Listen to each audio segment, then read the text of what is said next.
Tired of restless nights?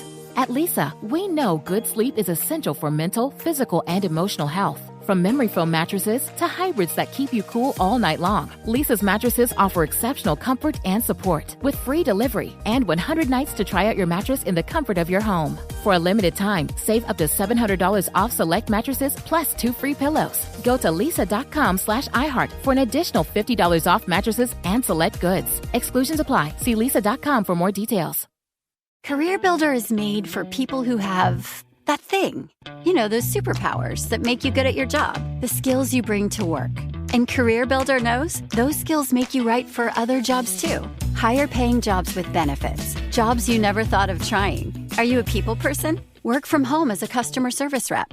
Are you organized and like driving? Become a delivery driver. You have the skills it takes, and CareerBuilder.com has the jobs to get you hired fast. Visit CareerBuilder.com.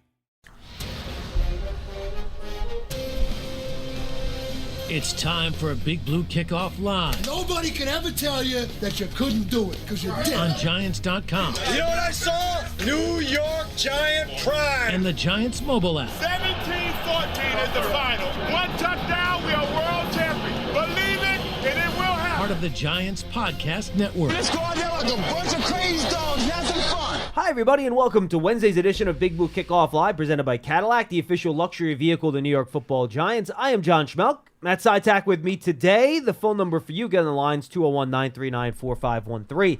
Yesterday, Paul and Lance talked a lot about the franchise tag, which the window opened yesterday for teams to franchise players. They get a few weeks to do that. We'll talk about more about that stuff moving forward. You want to call about it, we're happy to answer your questions on it. We'll touch on that stuff at the Combine next week as well. But we thought today, this is my last show hosting until we're out in Indy next week. So I figured this would be a good time to take a look at what some of the big questions are that we're going to be trying to figure out the answers to while we're out at the NFL Combine next week. And Matt, I thought the good way to do this, and this was your idea, to kind of take a look at a couple of the more recent mock drafts that came out and use those as a basis for how we're going to have this discussion. So let's start with NFL.com. Daniel Jeremiah, who right now I think along with Mel Kiper are the two guys that people look at for their mock drafts, right? Definitely. So the turning point of this draft, and I think we're all in agreement here that it's going to be Caleb Williams and a quarterback 1-2. Yes. You don't know who that number 2 quarterback is going to be yet. If you had to guess right now, which guy do you think goes number 2? For some reason I lean slightly towards Jaden Daniels. I agree. That's my gut feeling too. I would take Drake May, I think, but I think it's very close. I could see people thinking either way. That will be one of the, I think, big things that people are looking for next week, to see if one of those two quarterbacks kind of takes the step above the other one. Correct. In Indy. So. I would think if these, and look, I don't think evaluators would look at it this way because they know what they're doing. To me, what quarterbacks do with the Combine, aside from the meetings with teams, should almost be meaningless. Like, you watch so many Drake May and Jaden Daniels plays and throws in real life. I don't think what they do throwing at the Combine should really affect things, but the meetings for the quarterbacks and what they do interacting with the teams, that could impact how teams think about these guys. Definitely. The meetings are definitely the most important aspect, but I will say, if you remember last year at the Combine, heading into that week in Indy, of course, Anthony Richardson was projected to be a first-round pick, top of the first round. I don't know if everyone sort of consensus believed that he would be locked into the 4th pick until after he had one of the most insane Combine performances ever from a quarterback, and that kind of locked him in as a top 5 pick. So the meeting's definitely the most important aspect of it. I will say, especially with more and more quarterbacks, relying on mobility and their athleticism, some of the actual drills at the Combine definitely have some importance as well. I do wonder if that's more of a media thing or more of an NFL thing. If the NFL was already locked in there, maybe we didn't know it yet. Fair question. And I'm curious to see if Jaden Daniels does some of those timed events, right? Yeah. Because we all think he's so athletic, and the bar is probably so high for him. Does he really help himself by doing any of those things? Remember, true. Lamar Jackson famously did nothing at the Combine. Yeah. He's like, you guys see me. You don't need to know how fast I am. You see how fast I am, right? For sure. And Jaden Daniels, an 80-yard touchdown run this year, something ridiculous like Yeah. that. So I'm curious to see if he ends up running. But the fulcrum of this draft, I think, is right now going to be at number 3. Because there are whispers out there, Matt, that the Patriots might not take a quarterback. Yep. That to me is crazy.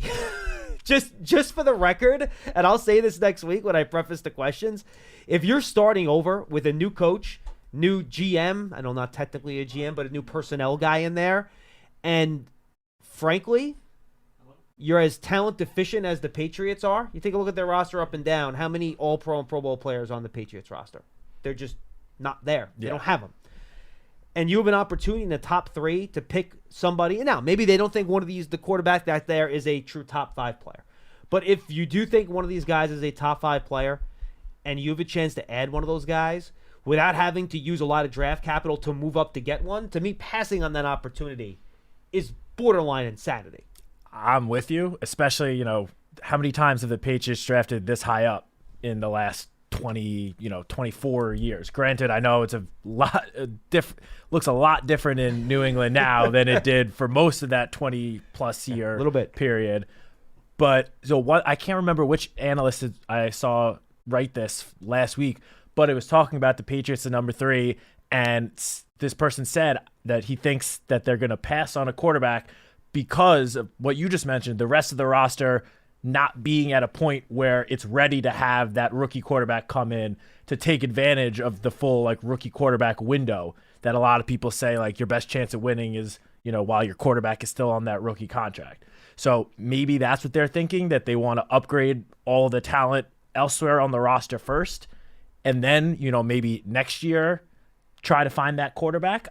I don't necessarily agree with that. Because you have to get back and pick that high again. There's no guarantee of that. And if they're not, then they'd have to trade up most likely next year in order to take the quarterback that they want. Or maybe this quarterback class, next year's quarterback class is like last year's quarterback class from 2 years ago, when you don't even think there's a top 10 quarterback there. Yeah. I mean, already analysts are saying that next year's quarterback class is a lot weaker than this year's. Obviously, that could change. The guys could arise from, out of left field. But as of now, this quarterback class is definitely considered to be a lot stronger than next year. Well, think about it. At this time last year, we already knew Caleb Williams was going to be a top 2 quarterback. You knew Drake May was going to be a top 3 quarterback. And Jaden Daniels emerged. He's a guy we didn't see going that high. And you can go back to the Baker Mayfields and Kyler Murray's. You kind of knew what those guys were heading into that final year. Even the C.J. Strouds, guys like that. Right now, you could give me 5 guesses. I couldn't tell you who the first quarterback's going to be drafted next year. And that's usually not a great sign for what that class is going to look like. All right, so we're in agreement there. Then the question is, if they do take that alternate strategy, right? Because I think that's when things get more interesting. So let's talk about that scenario first. And this would be a scenario we'll, kind of figure out next week at the Combine. And one thing I'm definitely going to do, I'm going to go listen to Jared Mayo do his press conference. And I don't know if Elliott Wolf is going to do a press conference there as well, but if he does, I'm going to listen to that too. Oh, yeah, for sure. So you can't pick a non-quarterback at 3, all right? You're either going to pick the quarterback or you're going to trade down and get a lot of stuff. Yes. Because if your theory is that your roster is so bad it can't take a quarterback, guess what? You need a lot of players to fill out the roster. Yes, that is true. You agree with that? Yes. Agreed. So then you're talking about the Patriots trading out of that pick, and then it's open season here. And you can go back to when the Jets drafted Sam Darnold. They moved up 3 spots for a quarterback. It cost them 3 second-round picks. But I think this is a little bit different because that's going to be the last quarterback that's in that elite category. Yes. So I'm not saying it's the equivalent of trading up to number 1, but the Patriots are probably going to treat it that way. Well, if you're not picking in the top 2 and you want a quarterback, we're the only place you can come and shop. So they're going to play all these quarterback-needy teams against each other. So my guess is the price is going to be higher than 3-2s. I think a first-round pick is going to have to be involved in that if you're going to try to move up. I'm assuming the Chargers and the Cardinals at 4 and 5 are not going to move up for that pick. But anyone below, that might be a quarterback-needy team. Falcons, Vikings, Raiders, maybe the Seahawks, Broncos. And this is the point. Look at all the teams we just mentioned. There's going to be a bidding war for that pick. So it's going to be expensive to move up. But again, if the Giants do determine that they want to go quarterback here and they want to move up, right? And we don't know, we'll hear from Joe Shane next week as well. The benefit to them is that if the Patriots want to make sure they get one of these elite players on their board, they're closest, right? So the Giants' offer is automatically going to be more advantageous to them because they don't have to drop down as far. So I do think that's interesting. I don't think Joe Shane's afraid to move if he decides that. I don't think so either. That's the right thing to do. We saw that last year. So I do think that's something to keep an eye on next week. if that Patriot pick becomes available, and again, I will believe it when I see it, and I think free agency will tell us a lot what they do in free agency at the quarterback position if they bring in a veteran. But that to me is where the real interesting start comes, and I don't feel like that's going to, here's the interesting thing. Would that have to be a draft day trade? No, I don't think so. Well, here's the problem. What happens if you're a team and you only like one of Daniels or May, and you don't know who the Commanders are picking? Well, then, of course, you can't make that trade now. Well, and then you can't. That's why it's interesting, right? I personally think New England will, if they decide they do not want to pick a quarterback, they want to take another position, I think they will trade that pick before the start of the first round. I agree, but would that then limit the teams that would be interested in the pick? Yeah, it might, but I think there are a lot of GMs out there that would rather have the benefit of being able to go into free agency knowing exactly what the situation looks like over the next 2 months in terms of cap space, draft picks, the whole lot. And another piece of this that there are reports that we could get an answer to very soon. Chicago obviously sitting there with the first pick. There's been a lot of rumblings all over the place about what they might do, what that means for Justin Fields.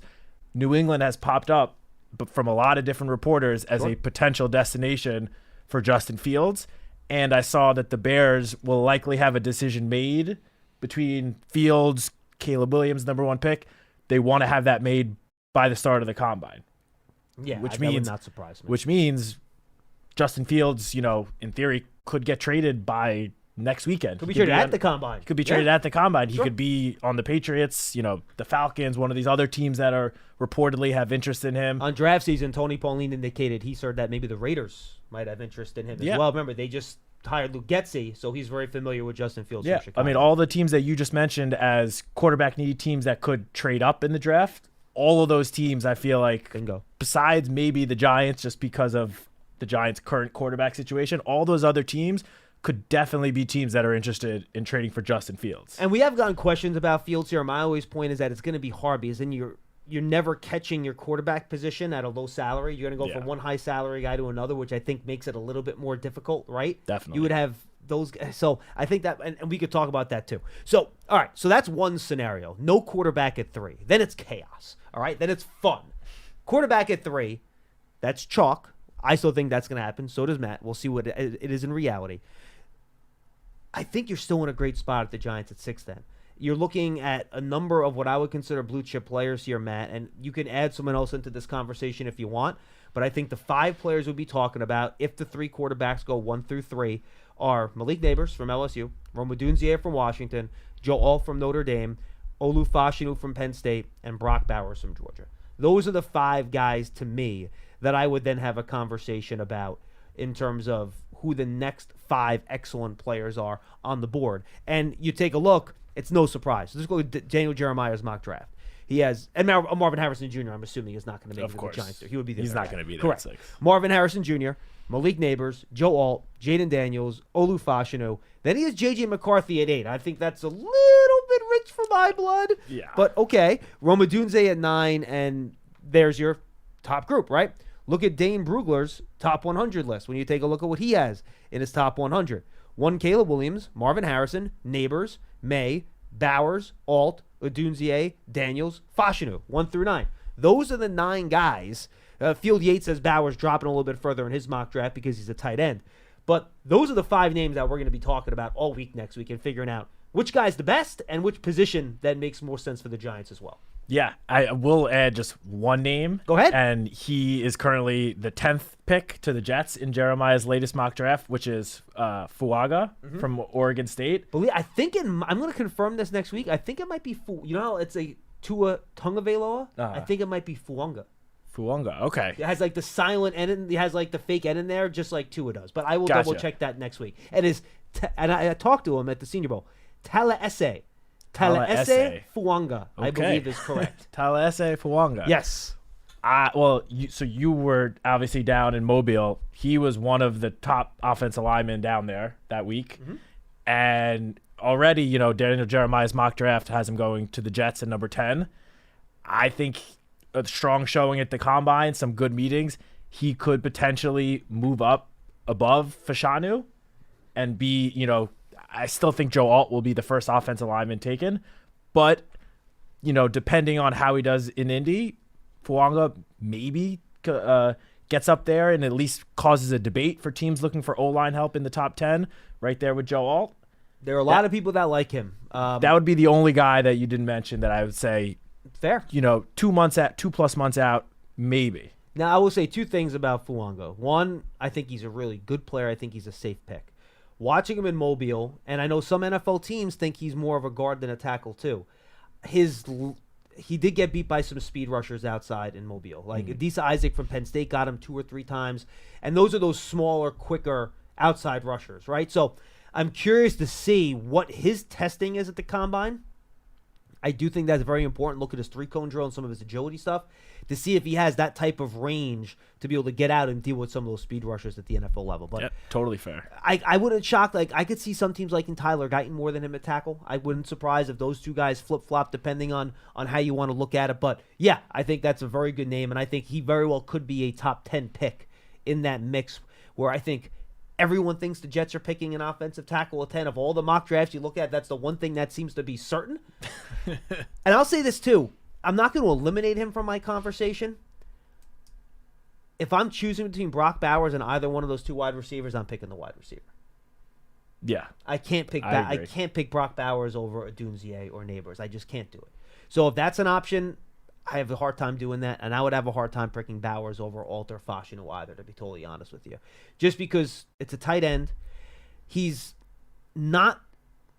production, his receiving skills matter top tier, but he's not a 255-pound tight end that does all that stuff. He's only 240 pounds. So it's not like he's going to give you that full two-way player where he's going to be a George Kittle-level blocker plus an awesome receiver. He'll be a fine blocker. He'll be okay, but he's never going to – he just doesn't have the size and the girth to be a great blocker. So I would put Bowers below those other 4, for me at least, when I have that conversation. Oh, I'm with you, and especially when you just consider positional value. I mean, Odunze, Malik Neighbors, obviously Marvin Harrison, not going to be there at 6. So, but those other 2 guys, in almost any other year's draft, would probably be the number 1 wide receiver. It would have been last year. Yeah, it's just that this year there's the 3 of them that are all elite blue chip prospects, and Marvin Harrison clearly is a slight step above, even though I've seen some people argue that Malik Neighbors is right up there with Marvin Harrison. I talked to some people, and they told me they know scouts that have Neighbors ahead of Harrison on their board. So that would not shock me. Yeah, but you can draft a guy that you would think would be able to step in and from day one be your number 1 receiver, and you have him on a rookie contract for 4 years plus the 5th-year option.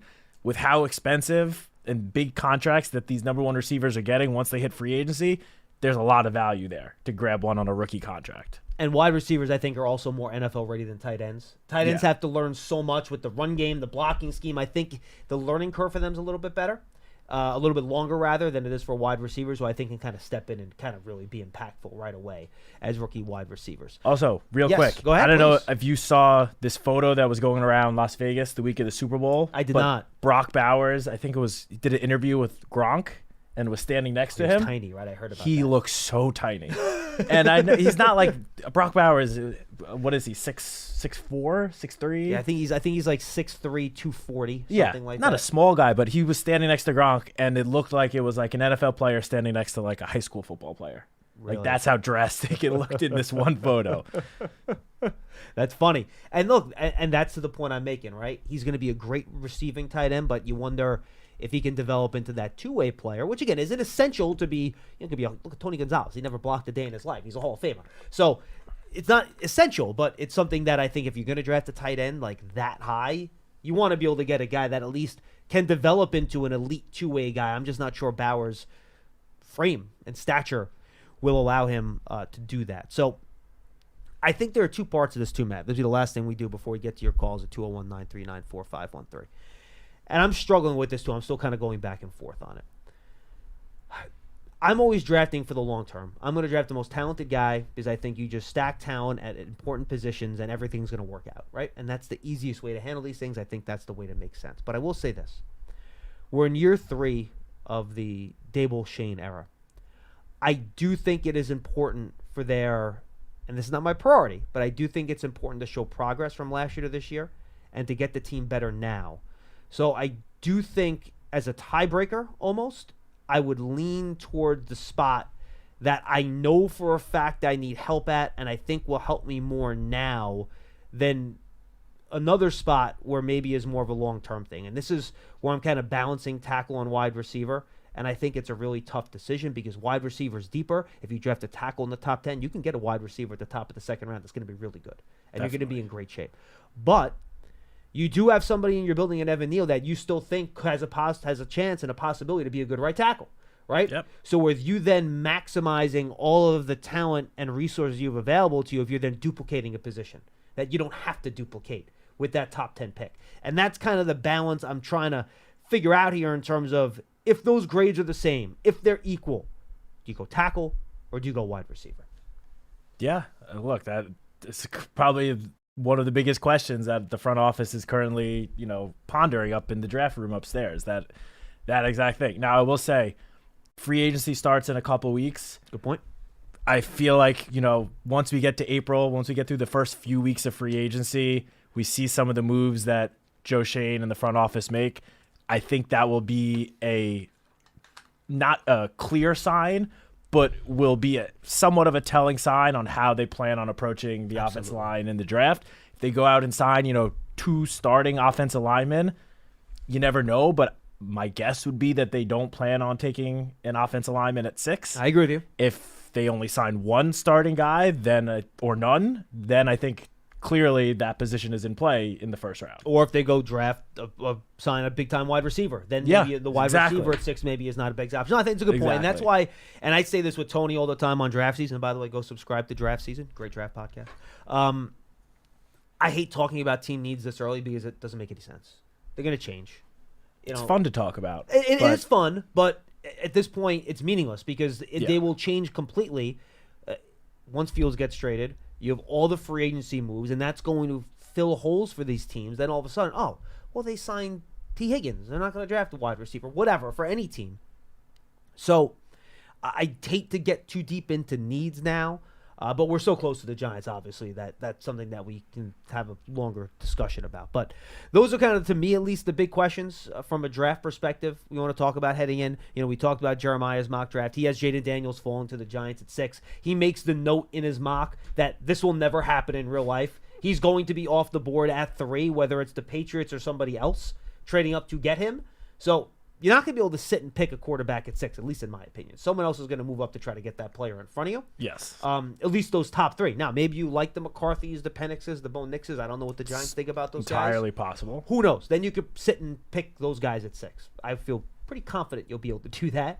Yeah. But I think one of those top 3 guys, if you want one of them, you're going to have to move up to get them. And that might not even be possible depending on what those top 3 teams want to do. Yeah, and I do think it's just interesting to note that in the little write-up of Jeremiah's for the Giants picking Jaden Daniels, he says, I don't mock trades, so, he probably won't be here at 6.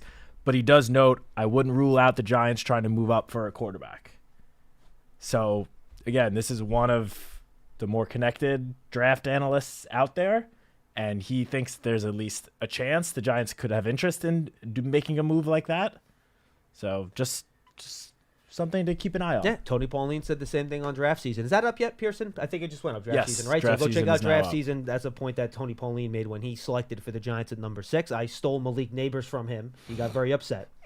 And he ended up taking Roman. Yeah, I would have been upset too. It's funny, I have Neighbors, man. I said that was the last thing I lied. Who cares?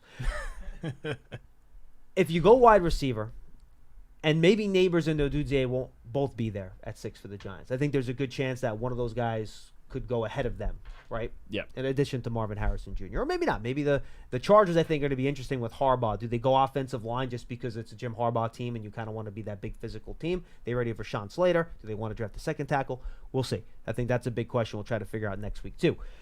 If Neighbors and Odunze are both there, this is another thing I'm struggling with, and I have not made my decision on this yet. I think Neighbors is the better player. As a player, in a vacuum, I would draft Malik Neighbors before I drafted Rome Odunze. But as a fit with the other wide receivers in the Giants roster, with Hyatt, Wando Robinson, to an extent Darius Slayton, though he only has 1 year left on his deal, I think Odunze is a better fit with those other 2 wide receivers. Where would you land if both those guys are staring you right in the face? Ooh, that is tough. First of all, if that were the case, I kind of consider that a win-win. 100% agree. Both of these guys, as we've said, elite prospects in a normal draft would probably be the number one wide receiver taken. I think I'd lean slightly towards Neighbors. I just think he just is a slightly better wide receiver. He's special. He is special.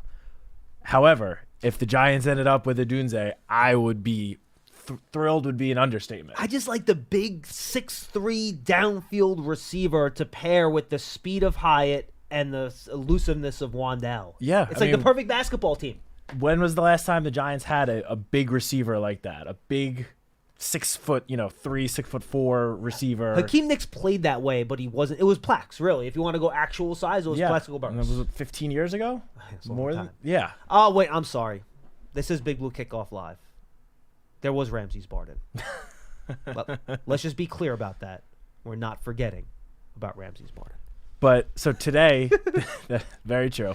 A little while ago, Lance Zierlein, from NFL.com released his draft prospect profiles. Oh, they're up. They're up. Ooh. for pretty much all the top guys. Exciting. So just to note in this conversation, for Malik Neighbors and Odunze, he has Neighbors with a prospect grade slightly above Odunze, 6.74 for Rome and 6.86 for Malik. However, the thing that I wanted to point out is he also compares the prospects to NFL players, current or former.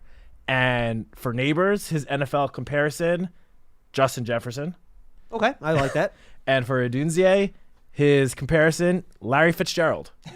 So I don't know if it's just me, but I would happily take either one of those two. And just on his grading scale, 6'7/6'8", those are Pro Bowl caliber players. Yeah, so both of those guys are Pro Bowl caliber players. He just has them at slightly different levels within that scale. So, I'm going to kind of steal the NFL.com grading scale when I kind of do my board too. I just think it's a good uniform one to kind of just use to compare to what he does.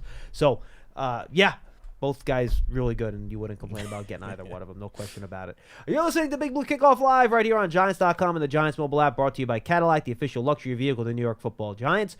We'll get to your calls in just a second, but first, a reminder. Go check out the Giants Huddle podcast, folks. That's brought to you by Citizens, the official bank of the New York Football Giants. Really good interviews on there. A lot of stuff coming from the Combine next week. We'll probably have around 4 huddles, and then we'll try to bank some more for the next couple weeks after that, too. Heading into free agency. There'll be a lot of fun stuff coming from out there, so make sure you check it out. Right now on the Giants Huddle podcast, I'm trying to remember, Pearson, what's up there right now? Oh, yeah, Doug Farrar from USA Today football editor, also author of a really good book, Genius of Desperation. We do a lot of X's and O's and kind of how scheme on offense and defense has changed and altered in the NFL. If you really want to learn about X's and O's on both sides, it's a really good interview. Doug hosts a podcast with Greg Cosell, the very famous NFL films producer. He does the ESPN matchup show, who's really good on the X's and O's. So is Doug. So again, go check that out on the Giants Huddle podcast, Giants.com/podcast, the Giants app, or just search for Giants Huddle on your favorite podcast platform. And for all of our podcasts on Apple Podcasts, leave that 5-star positive review. It helps people find our podcast. All right, 201-939-4513. Let's go to, I want to lead off with James in Georgia, Pearson. James, what's going on, man? What's going on, guys? What's up? How you, James? What's going on? I told you guys on X or Twitter the other day, piggybacked off a guy who was, coming at you guys for how y'all do the show. Y'all are great, by the way. And, you and Paul fell into the trap. I was just a little bored. You tweeted back. You said, "I'll be on Wednesday. We'll discuss it then." Well, James, the reason I tweeted back, I have no problem with criticisms of the show, but when someone makes a statement, he talks out of both sides of his mouth. That's the inference that I'm either a liar or a phony, and that pisses me off. You understand what I'm saying? No. Yeah. I was bored. Y'all were the best. I was just piggybacking off the guys. I was just piggybacking off of my it's call. all good, man.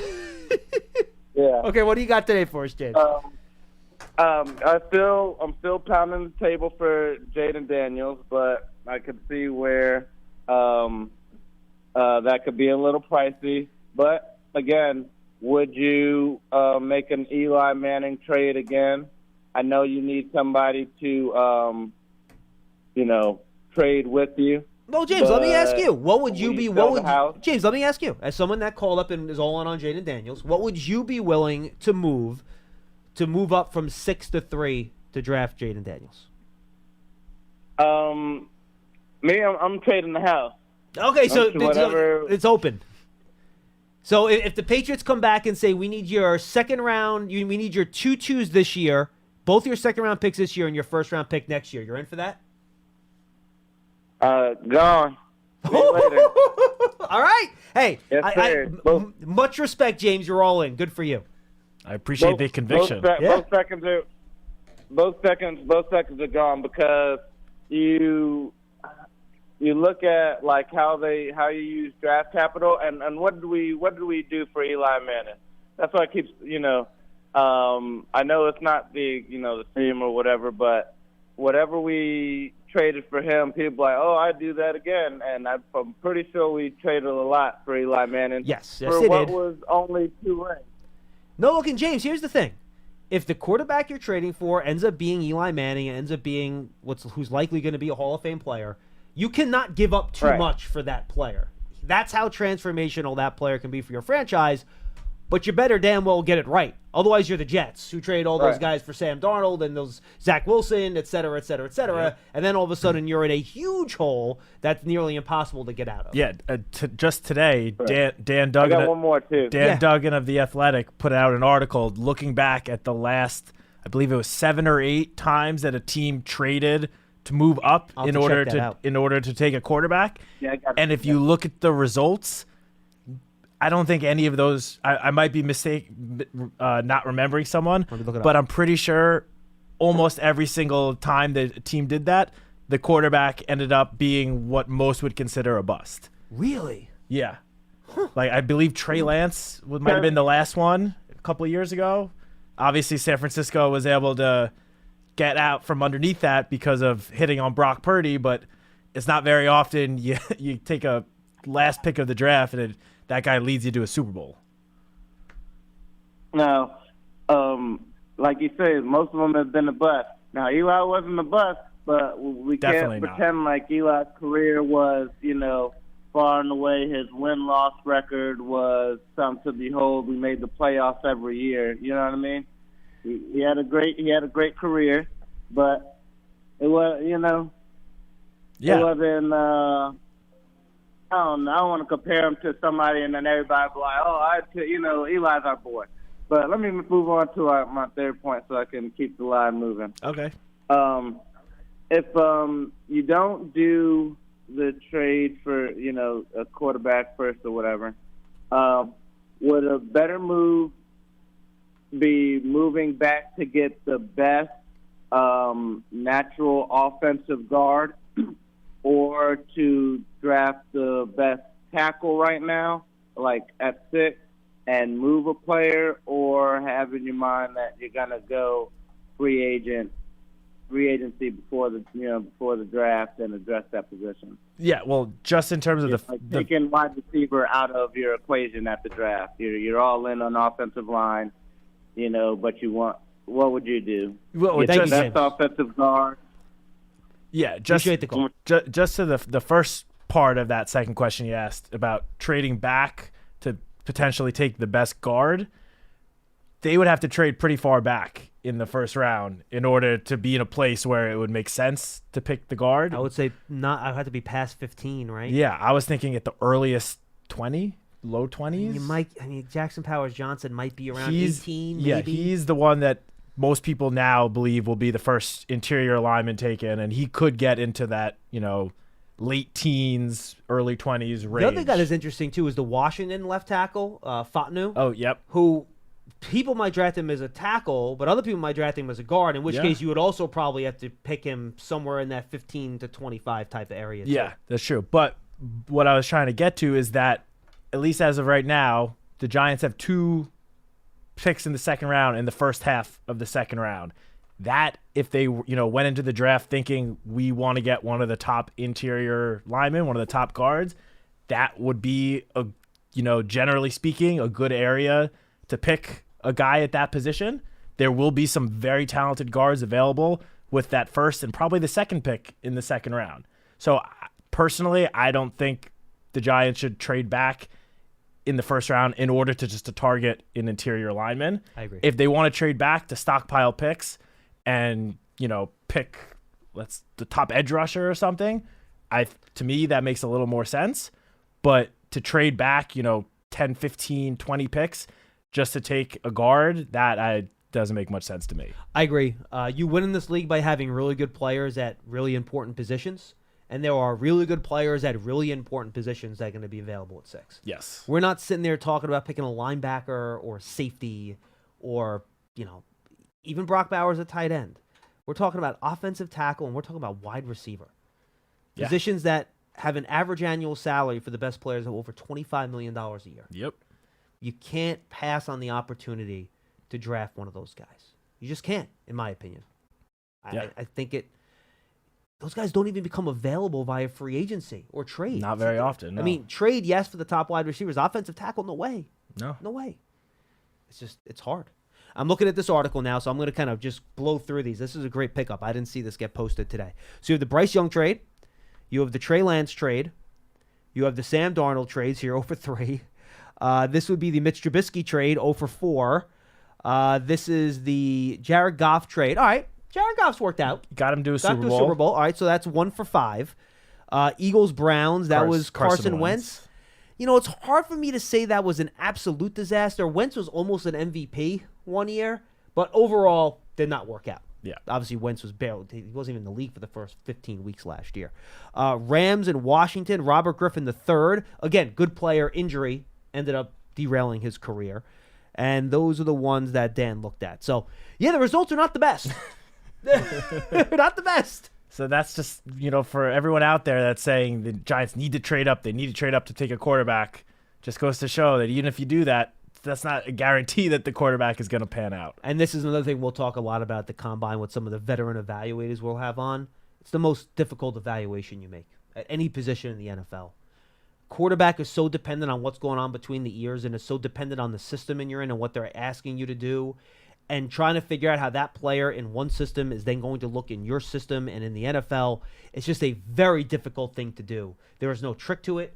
There's no special formula. There's no advanced stats you could look at.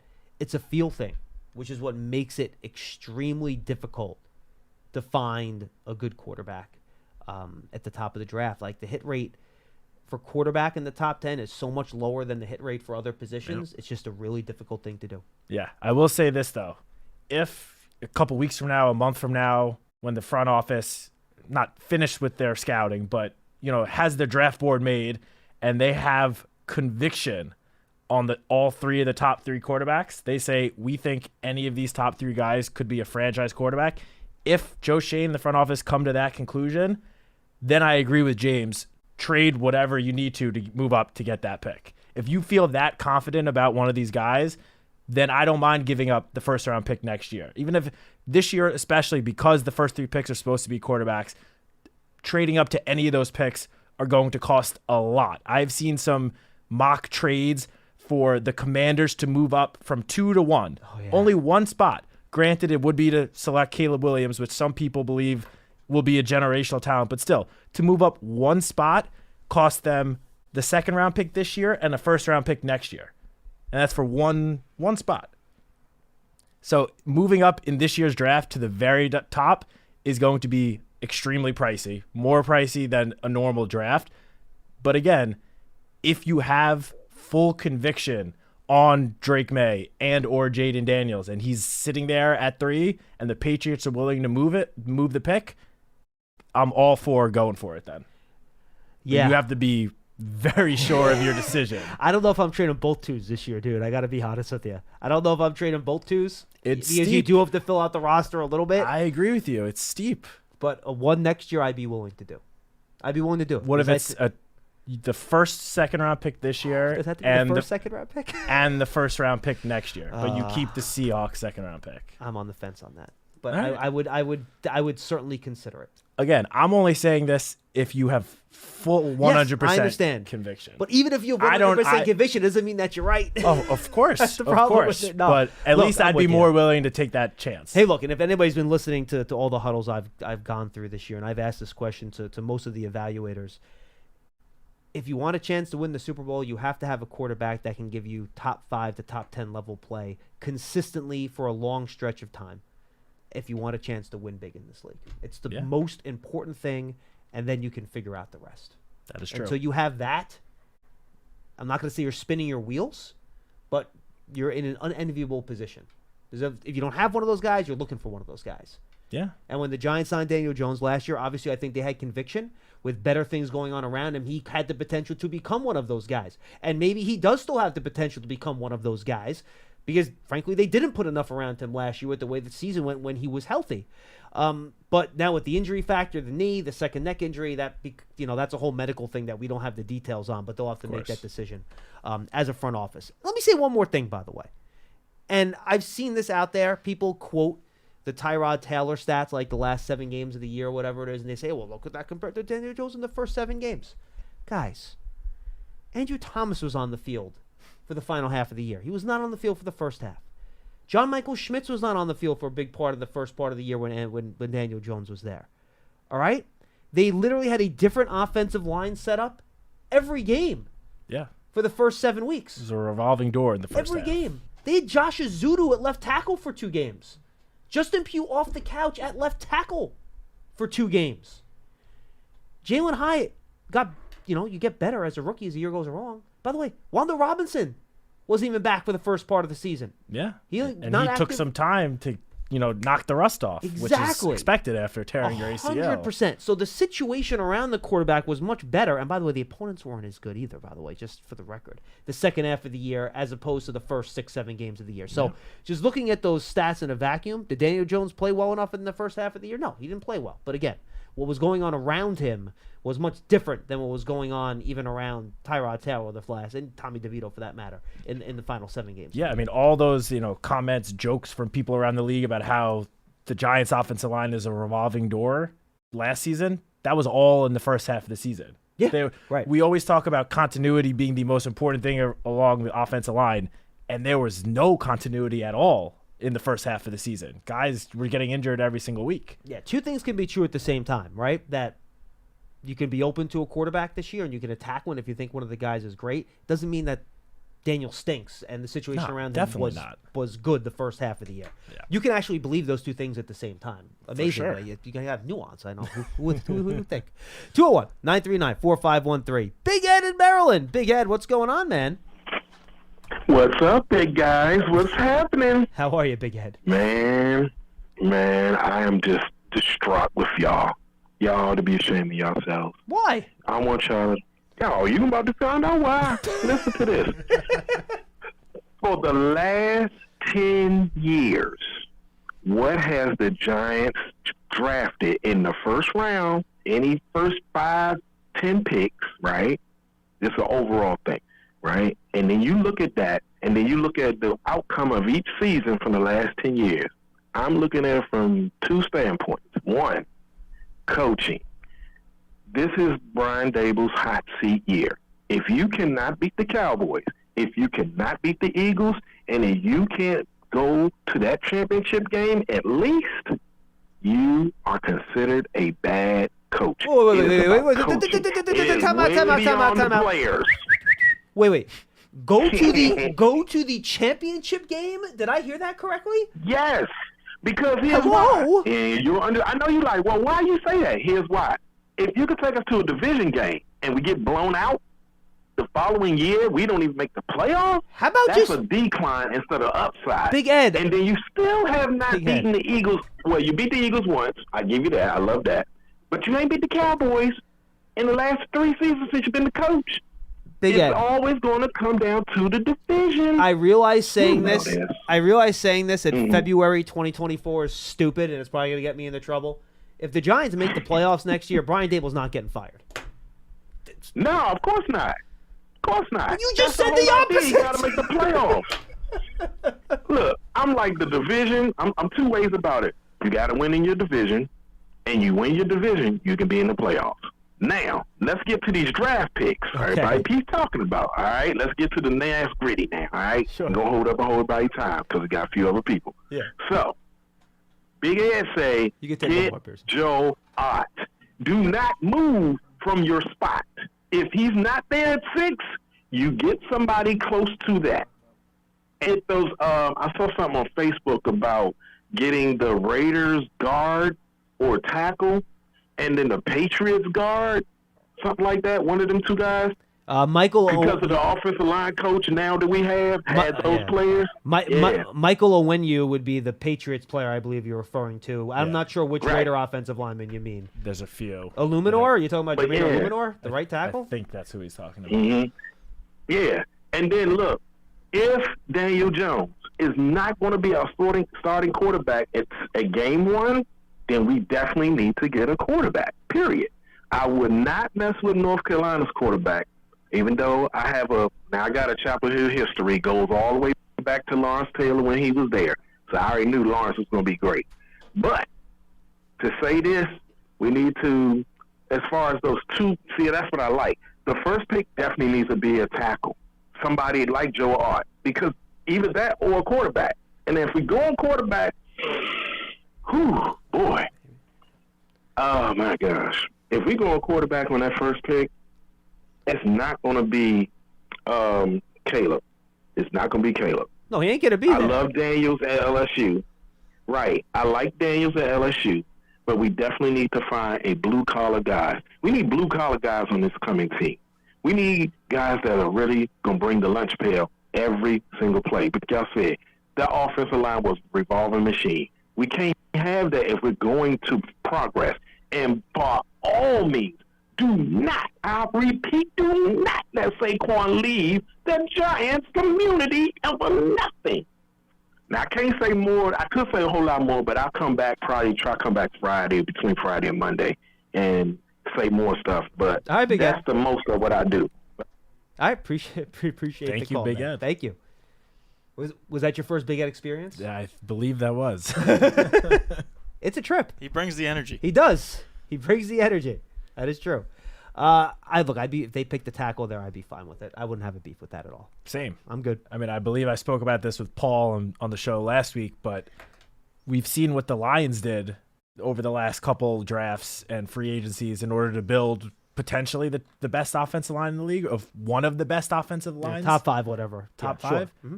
And, part of that was, Penei Sewell was a big part of that, picking him at, what was it, 6 in that draft. Mm-hmm. So you'd be hard-pressed to find people, if the Giants do end up taking Joe Alt or Fashanu, whatever tackle, the first tackle at 6, I don't think you're going to find that many people out there that argue that is a bad pick. No, you can't. And by the way, I know people have been pick Olu Fashanu. Cool, I'm down, man. Like, some people are down on him now all of a sudden. I don't quite understand why. The guy's a freak show with the way he moves. He's one of the best athletes at offensive tackle I've ever seen. Yeah. And I think he's allowed 1 sack in 2 seasons. Something crazy like that. He's good. And just about the quarterback part that Big Ed brought up, Joe Shane has made it clear that the Giants are going to be adding to the quarterback room in some capacity this offseason. Now, that could very well be a veteran free agent when free agency starts in a couple weeks. It doesn't necessarily mean it's going to be a quarterback. Yep. Even if they do decide they want to take a quarterback in the draft, doesn't necessarily mean it's going to be in the first round. Could be on day 2 at some point or later, more of a developmental project at the quarterback position. But Joe Shane has made it very clear. I mean, right now, Tommy DeVito is the only healthy quarterback on the Giants roster right now. Is Jacob Eason technically on the roster? I think he is. No, right? he's technically, I believe, an exclusive rights free agent. Oh, so he's exclusive rights right now. Because he was on the roster page. I wasn't sure if that meant that he was. Okay, I got you. He, I believe, is an exclusive rights free agent. Joe Shane's made it clear that there will be at least one, if not multiple quarterbacks added to the room over the next couple of months. We just don't know in what capacity. And you made the point that if they do a lot of work on the offensive line and free agency, then probably not a quarterback in the draft. Well, if they go out there and they spend a significant amount of money on a really good veteran backup quarterback, then you know what? Maybe you're not picking a quarterback in the first round, and that'll give you a signal in that regard. Exactly. But I could see a veteran, though, and then a day 2 or day 3 quarterback, right? Because you're getting two guys at different levels there. Yeah. You know, the round 2, 3, 4 quarterback, you're not going to, as Joe Shane said, you need to have somebody in it you can trust to start week 1 in case Daniel's not ready. Yes. So I don't think you're going to trust a rookie that's a day 2 or day 3 you don't quarterback to do that. You don't want to put a rookie in that situation, having to start on week 1 of the regular season. So you can do both. You can add the veteran, and then you can add the day 2 or day 3. I'd be surprised if you had the high-priced veteran, let's say like an Andy Dalton type, right? And then you Ryan add Tannehill. Yeah, something like that. And then you add the 6th overall pick on top of that. That I think would probably surprise me a little bit. Yeah, I agree. And I mean, let's not forget, Tommy DeVito is still on the roster. Good point. Tommy DeVito won 3 straight games last season. I mean, no one's going out saying like he's in the MVP conversation right now, of course, but that right there is a developmental project at the quarterback position that I would think that the front office want to keep him around next season, potentially beyond, see what he can develop into. I'm with you. All right, let's go to Hugo in New Jersey. He's up next. Hi, Hugo. Hey, good afternoon, guys. John, I did listen to your Huddle interview with Eric Eager and the one with Doug Farr.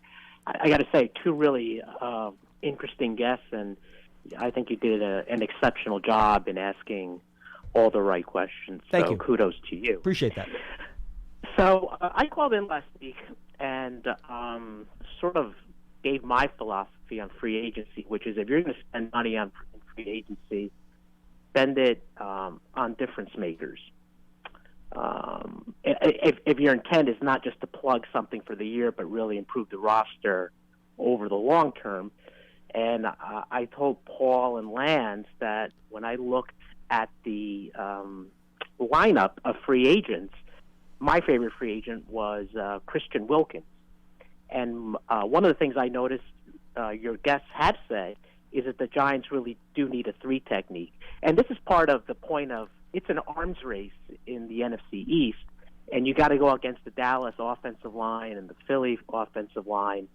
And I think right now, obviously Dex is great, but I think really the other guys we have on the roster really nose tackles. There's no real 3 technique. No, I agree with that, Hugo. But can you have $50 million invested in 2 defensive tackles? Because that's what it's going to be between Dexter Lawrence and Christian Wilkins.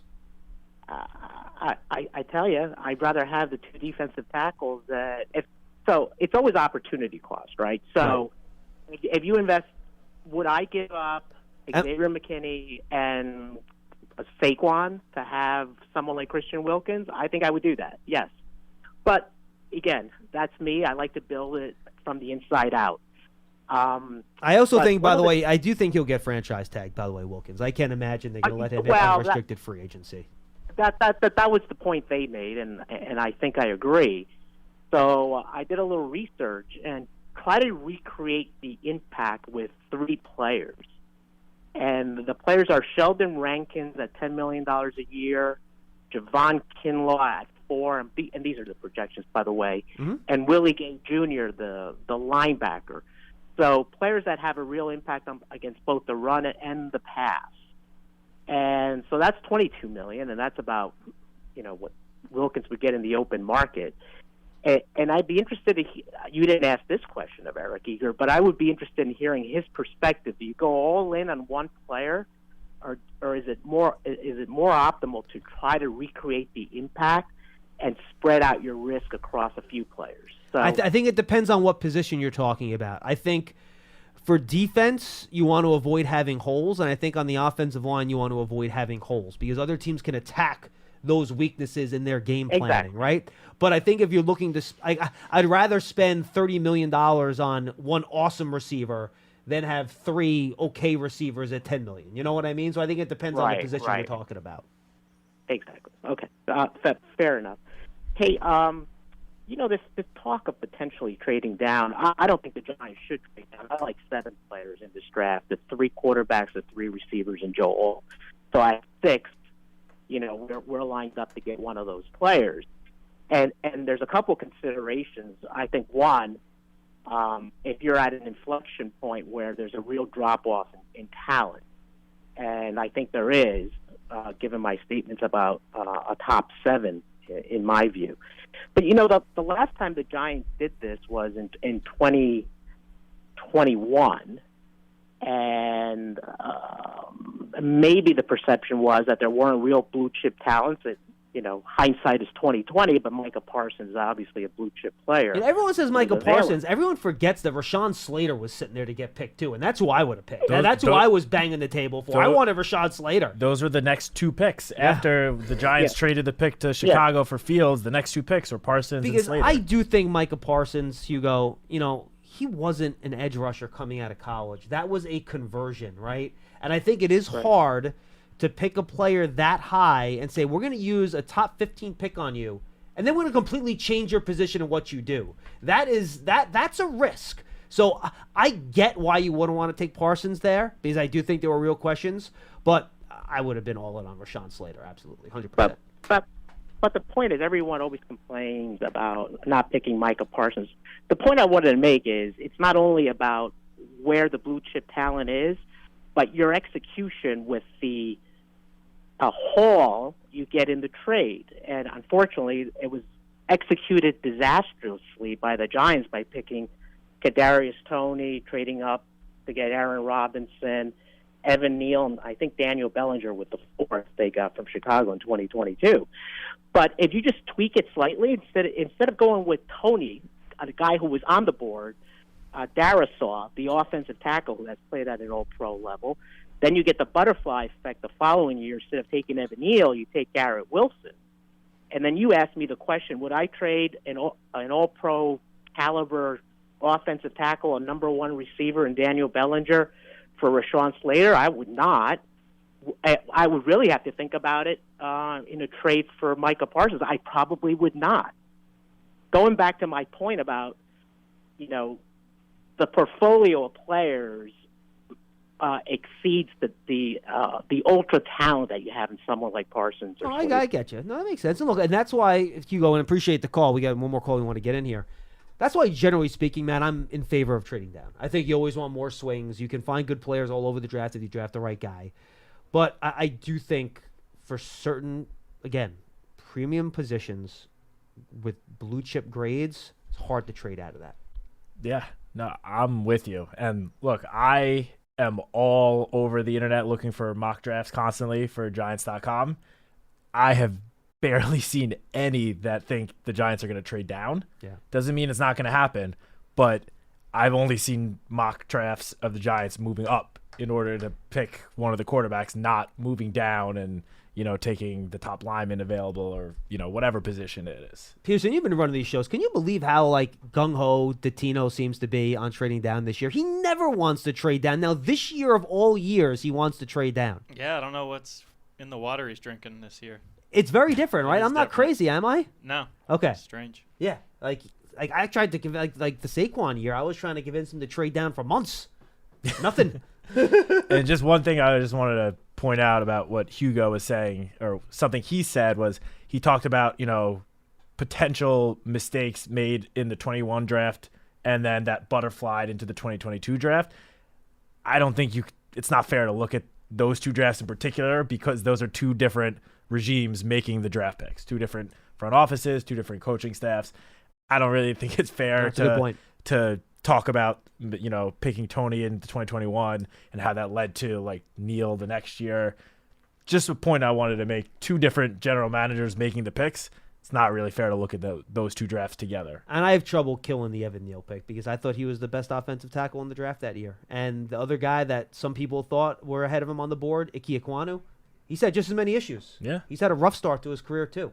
Charles Cross has been the best of the two, but he had injury issues last year. He missed half the year with injury. So it is what it is. Yeah. That's why drafting's tough, man. There are no sure things, which is why sometimes trading down is the best thing because you get more swings. Even if you think a guy's a blue chip player, doesn't necessarily mean he's going to be a blue chip player, depending on how things go. That's true. I just was looking back to the 2022 draft. I know it's easy to say in hindsight now that maybe the Giants shouldn't have taken Evan Neal.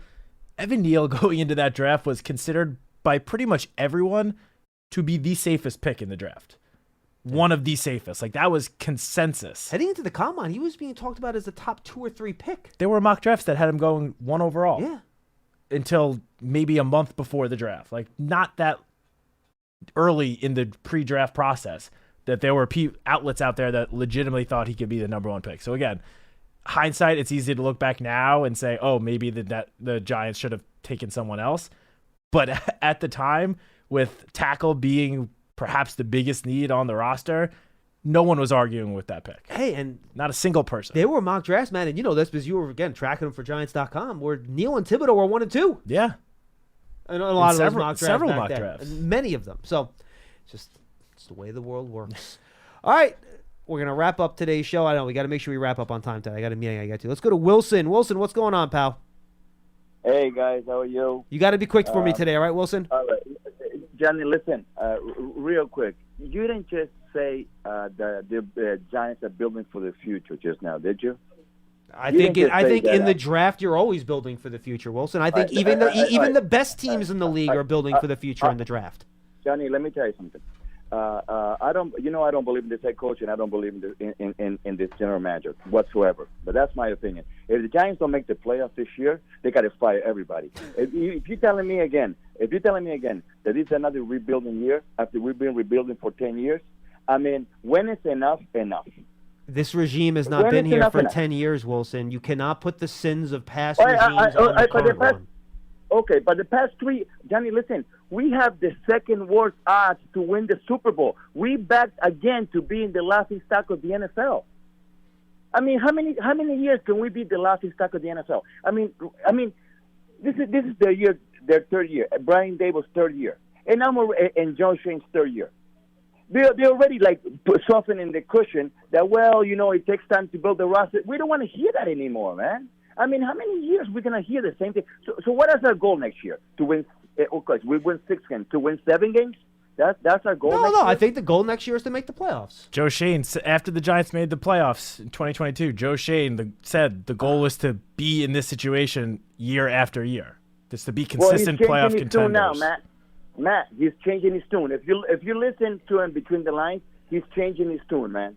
I mean, if you tell Giants fans, "Oh, we're gonna rebuild again," I mean, come on. You can't rebuild with a $40 million quarterback anyway. So I don't know what they're gonna. If they don't, let me ask something, and I hang up. If they don't make the playoffs, do they have to clean house? Yes or no? I don't think under any circumstance. Thank you, appreciate the call, Wilson. You let go of the general manager after this year. Under no circumstance. You can't give a GM 3 off seasons to redo a whole roster, especially when one of them you had no resources to add anybody because you were tearing everything down and getting your salary cap straight. Yeah, no, you can't. I agree with you. You can't. I mean, how many times do you think firing the coach? Every time the Giants fired a coach after 2 years, everyone thought it was going to fix everything. Did it fix everything once? Did it fix anything? No. Didn't fix anything. You want continuity. You have to have some level of continuity here. You can't just keep changing, captains of your ship and changing course. You're never going to get to your goal. Yeah, and Wilson brought up Giants having, low Super Bowl odds. It's February 21st. Yeah, the offseason has not begun. The Giants haven't made a single move to change the trajectory of the team for next year. So to look at Super Bowl odds now, I get it's like a fun thing to do because the Super Bowl just happened 10 days ago. But it's a fruitless exercise. Like, what is the point in looking at Super Bowl odds right now? Correct. Look, they still have free agency. They still have the draft. The roster isn't going to look like week 1. It's not going to look like what it looks like right now. The Giants were not that, I tried to make this point earlier, and then I got it wrong. The Giants this year were not that far off from the Giants the year before. It was just a couple of close games going either way and a couple more guys staying healthy. Yeah. And all of a sudden, you're winning 8 or 9 games again. Which is exactly what they did 2 years ago. Yeah, I mean, they finished with 6 wins, and that included the close loss against the Jets, the close loss against Buffalo. And remember, the 9-win team, they won all those close games. Yeah. And that doesn't happen every year. You can't expect that to happen every year. And you can't expect to have as many injuries as the Giants had at the start of the year either. I hope not, at least. It's just, guys, I get it. You're impatient. You want things to happen quickly. But if you act like you're all in every year and you make decisions that way, you're never actually going to get there. You actually have to have a patient plan to make this stuff work. And if it doesn't happen in 3 years, that's fine. Everyone last offseason wanted to fire Leon Rose. The Knicks. They got tired. Oh, the Knicks have sucked for 20 years. You got to change guys again. Right? And then all of a sudden they signed Jalen Brunson and he's a superstar and everything changes. Yeah. A couple moves here can change things real quick. The NFL is different than the NBA, fewer players and all that stuff. I get all that. But you have to give these guys some bit of a path here, guys. Yeah, I mean, as you pointed out, just real quick, 2022, the Giants won. It seemed like every single one of those close games, every single one. This past season, I mentioned the Buffalo game, the Jets game, and then later in the season, the Eagles game and the Rams game. Yeah. Those are 4 games that were one-score games. The Giants were in all of those games until the very end. They were closer to 500 this year in 500 that games. Went the other way. Mm-hmm. If they had won even 3 of those games, 2 of those games, people would be looking at this past season so much differently. Right. So we're talking about a couple of small breaks that didn't go the Giants' way, and all of a sudden the outlook on the team has changed so drastically. And that's when the Giants, the decision makers. It's crazy. When the Giants endured what seemed like an insane amount of injuries last year, which led to them also, which we haven't even talked about, they had the second youngest total snaps played of any team in the entire league. Yeah. Second youngest. With all those injuries, just have some patience. That's it. Absolutely. Matt, good stuff, my man. Thank you. Thanks for being with us, everybody. It'll be, I don't know who's on tomorrow. It's probably Lance and Paul. I don't know, but we'll find out. I think it's Lance and Paul. Make sure you stay tuned to Big Blue Kickoff Live. Thanks for joining us. For Matt, I'm Schmelk. We'll see you next time. Introducing the Lisa Chill Collection, your answer to hot nights. These mattresses beat the heat with ultra-cool covers, whisking away heat for the perfect sleep temperature. Save up to $460 on Chill mattresses and get 2 free pillows when you shop now. iHeart listeners can save an extra $50 off by visiting lisa.com/iHeart. That's LEESA.com/iHeart. Exclusions apply. See lisa.com for more details. Looking for a better solution to keep your firearms in high-performance condition? Visit RiptideArmory.com for the most advanced proprietary gun cleaning formula on the market. Right now, get up to $40 off any cleaning kit for a limited time on RiptideArmory.com and take advantage of this amazing deal today. Riptide's 2-step cleaning kit offers state-of-the-art technology and guaranteed satisfaction. Riptide Armory is a veteran-founded business, and you can trust that all chemicals are American-made and quality tested. Shop RiptideArmory.com.